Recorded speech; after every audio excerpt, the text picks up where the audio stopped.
So here we have the Volkswagen Golf R DSG, which is the automatic on a 69 plate. I'm going to start off by showing you around the outside of the car, and then we'll hop in and run through some controls on the inside. But from the outside you can see it's a 5-door car with alloy wheels. Let's start off inside the boot and then work our way around the rest of the car from there.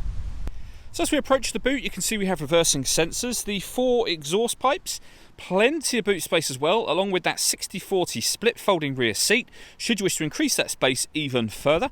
And then underneath this tray section, we have a space saver spare wheel. Okay, so we're just going to work our way back round to the front of the car, and then we'll hop in and run through some controls on the inside. But now that we've done a full circle of it, you can see it's in excellent condition the whole way round. Just briefly before we climb in, I think it's well worth seeing the interior from this exterior point of view. There's plenty to run through on the dashboard, so let's hop in and we'll do that right now. Okay, now that we're inside the car, we're going to start with the dials. On the left-hand side, we have the rev counter, and on the right-hand side, the speedometer.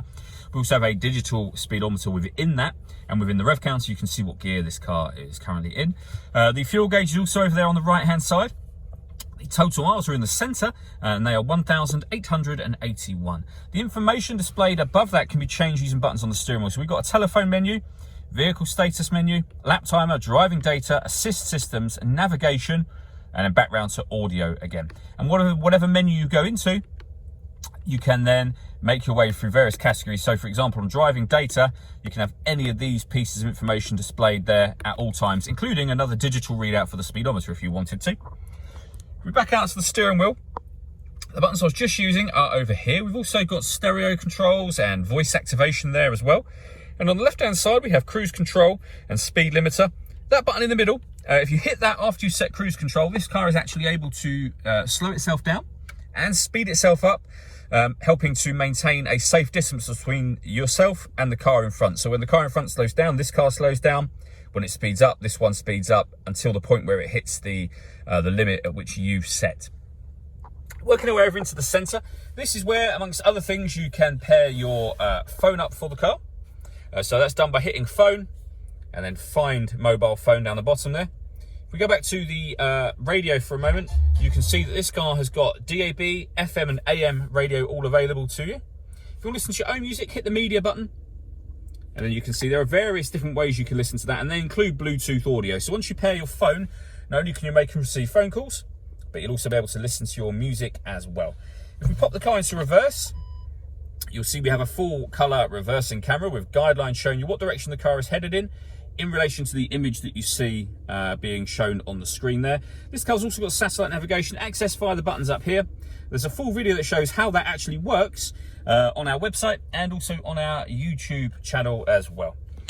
Below that, we have dual zone climate control. So you can turn the fan speed on and increase and decrease it from here. You can determine the passenger temperature, the driver temperature, the direction you'd like the air to be distributed in. When you're happy, hit that button to turn the air conditioning on. Same again to turn it off, or hit auto. The car will now maintain these temperatures by taking control of the fan speed and the direction of the air. To override that, just readjust the fans, put it back on whatever setting you want it on there as well. We've also then got heated driver and passenger seats, both with 3 different heat settings each. This cubbyhole section will open up to reveal the USB input and a little bit of storage space as well.